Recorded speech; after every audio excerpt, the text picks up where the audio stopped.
कश्मीर में एक्टिव आतंकियों की लिस्ट सामने आई। सेना के निशाने पर 10 से ज्यादा आतंकी, सभी आतंकियों के घरों को बम से उड़ाने की तैयारी। सोपोर, पुलवामा, शोपियां में एक्टिव है आतंकी। अनंतनाग और कुलगाम में भी निशाने पर है आतंकी। पहलगाम आतंकी हमले के बाद सुरक्षा बल का एक्शन तेज। आज सुबह शोपियां में लश्कर के आतंकी शाहिद अहमद का घर गिराया गया। आतंकी शाहिद अहमद शोपियां में 2022 से सक्रिय था। पिछले 24 घंटे में 5 आतंकवादियों के घर सबंदोज किए गए। लश्कर का आतंकवादी एहसान अहमद शेख 2023 से घाटी में एक्टिव था। एहसान शेख पर पहलगाम से पहले भी कई आतंकी गतिविधियों में शामिल होने का आरोप। पुलवामा में लश्कर के आतंकवादी हारिस अहमद का घर भी गिराया गया। काचीपुरा इलाके में हारिस अहमद के घर में किया गया ब्लास्ट। जम्मू कश्मीर में आतंकवादियों के खिलाफ सुरक्षा बलों की बड़ी कार्रवाई। कुलगाम के ठोकेरपोरा इलाके में आतंकवादियों के 2 मददगारों को पकड़ा गया।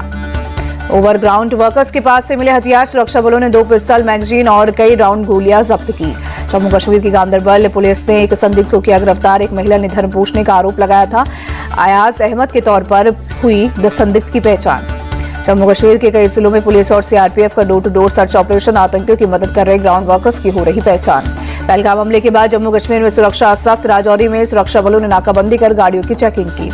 सेना ने जम्मू में सभी अस्पतालों को अलर्ट पर रहने का दिया निर्देश। कर्मचारियों को अनावश्यक छुट्टियां नहीं लेने की दी सलाह।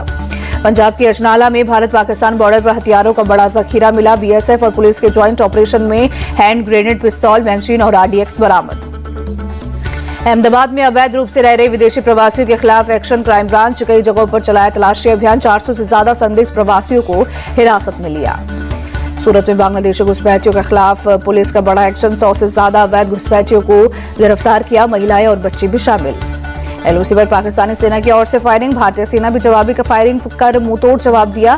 फिलहाल किसी के हताहत होने की खबर नहीं। सिंधु जल समझौते को लेकर अमित शाह के घर मीटिंग। गृह मंत्री ने जल शक्ति मंत्री सीआर पाटिल से समझौता सस्पेंड करने के बाद की रणनीति पर चर्चा की। सूत्रों के मुताबिक अमित शाह ने जल शक्ति मंत्री को पानी रोकने के हर तरीके पर तुरंत काम शुरू करने को कहा। शॉर्ट टर्म और लॉन्ग टर्म रणनीति पर भी चर्चा हुई।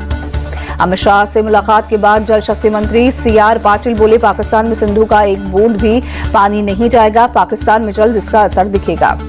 पाकिस्तान पर कड़े एक्शन के समर्थन में जम्मू कश्मीर की सरकार। सीएम उमर अब्दुल्ला बोले, सिंधु जल समझौता हमेशा से पक्षपाती था, हम शुरू से इसके खिलाफ। मध्य प्रदेश के भोपाल में आज सभी बाजार बंद। पहलगाम आतंकी हमले के विरोध में व्यापारियों ने बंद का आह्वान किया। पहलगाम आतंकी हमले पर केंद्रीय मंत्री पीयूष गोयल का बड़ा बयान। जैसे नक्सलवाद को किया खत्म, वैसे ही आतंकवाद को भी कुचलेंगे।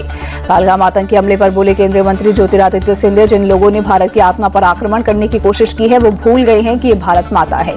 ज्योतिरादित्य सिंधिया ने कहा, मासूम लोगों की जो निर्मम हत्या की गई उसका जवाब भारत देगा। पीएम मोदी से मिले आंध्र प्रदेश के सीएम चंद्रबाबू नायडू, कहा आतंकवाद के खिलाफ केंद्र के साथ खड़े हैं।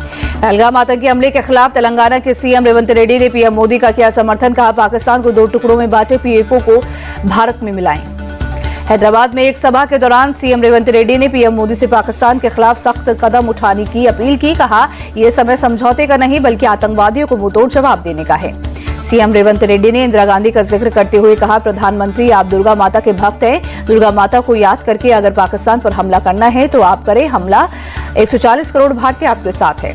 पहलगाम आतंकवादी हमले के खिलाफ हैदराबाद में कांग्रेस ने निकाला candle march. CM Revanth Reddy के साथ एआईएमआईएम चीफ ओवैसी और उनके विधायक भी हुए शामिल। पहलगाम हमले के खिलाफ दिल्ली में कांग्रेस का कैंडल मार्च। राहुल गांधी भी मार्च में हुए शामिल। आज जम्मू कश्मीर दौरे पर थे राहुल गांधी। पहलगाम के विरोध में पटना में महागठबंधन का कैंडल मार्च। आरजेडी नेता तेजस्वी यादव हुए शामिल। कहा, आतंकवाद के खिलाफ पूरा विपक्ष सरकार के साथ खड़ा है। शिमला में कांग्रेस ने पहलगाम आतंकी हमले के खिलाफ निकाला candle march. CM Sukhvinder Singh Sukhu भी मार्च में शामिल हुए।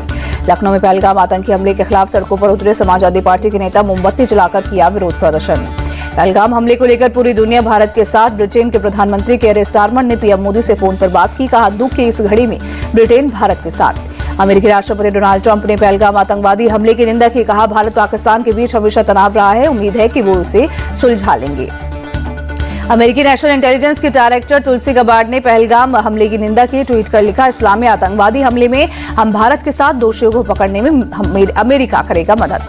मधुबनी में हुए पीएम मोदी की रैली को लेकर आरजेडी ने निशाना साधा। पटना में मोदी और नीतीश के लगाए पोस्टर। लिखा, एक तरफ देश मातम मना रहा है, दूसरी तरफ रैली।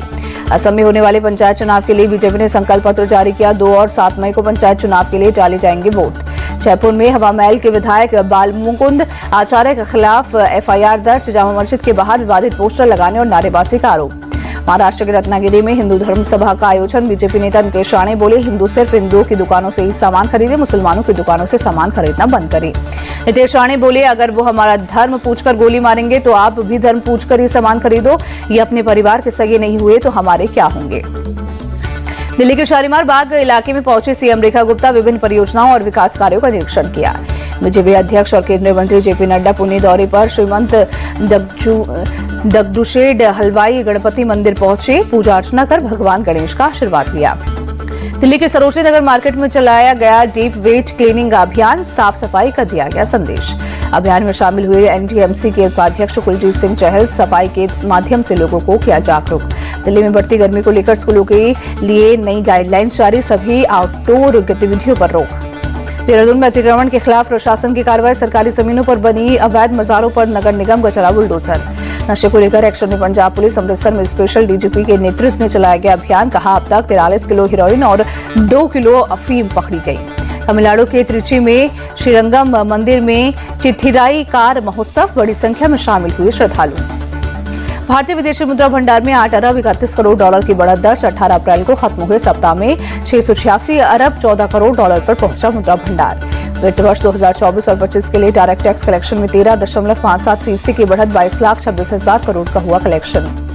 चौथी तिमाही में रिलायंस को 19,407 करोड़ का मुनाफा, सालाना कमाई 10% की बढ़ोतरी के साथ 2,69 करोड़ हुई। वहीं पिछले साल के मुकाबले कंपनी को 9.88% ज्यादा फायदा। LIC हाउसिंग फाइनेंस का होम लोन 0.25% सस्ता हुआ, अब 8% इंटरेस्ट पर मिलेगा कर्ज। RBI ने हाल के रेपो रेट को 6.25% से घटाकर 6.0% किया। केंद्रीय परिवहन मंत्रालय ने ओला इलेक्ट्रिक को शोकोज नोटिस दिया, 7 दिन के अंदर सर्विस सेंटर और ट्रेड सर्टिफिकेट की जानकारी मांगी। जग्गी ब्रदर्स के खिलाफ लुकआउट सर्कुलर जारी, ईडी ने 2 दिन पहले कंपनी के ऑफिस पर मारे थे छापे। जेनसोल्ज इंजीनियरिंग लिमिटेड के को फाउंडर पर है हेराफेरी का आरोप। अमेरिका में बिकने वाले सभी आईफोन 2026 से भारत में बनाएगी एप्पल। 6 करोड़ से ज्यादा आईफोन की होगी मैन्युफैक्चरिंग। अमेरिका और चीन के बीच टैरिफ वॉर के चलते कंपनी ने लिया फैसला। रियलमी ने भारत में लॉन्च किया अपना नया स्मार्टफोन 14T 5G। कंपनी ने फोन की शुरुआती कीमत 18,000 रुपए रखी। 6,000 mAh की बैटरी और 50 MP कैमरा जैसे कई फीचर्स।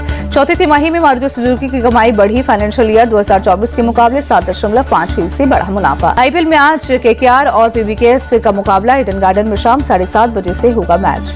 हैदराबाद में कल खेले गए मुकाबले में चेन्नई को 5 विकेट से हराकर दर्ज की तीसरी जीत। CSK के IPL के 18वें सीजन में 7वीं हार, अंक तालिका में आखिरी पायदान पर चेन्नई। IPL में ऑरेंज कैप की रेस में गुजरात के साई सुदर्शन सबसे आगे, विराट कोहली दूसरे नंबर पर पहुंचे, निकोलस पूरन तीसरे नंबर पर खिसके।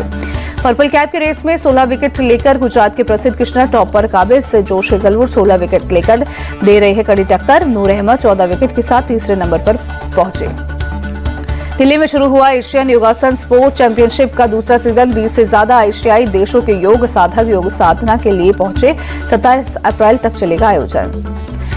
इंदिरा गांधी स्टेडियम में एशियन योगासन स्पोर्ट चैंपियनशिप का भव्य आगाज। केंद्रीय खेल एवं युवा मामलों के मंत्री मनसुख मांडविया और योग गुरु बाबा रामदेव ने दी शिरकत की।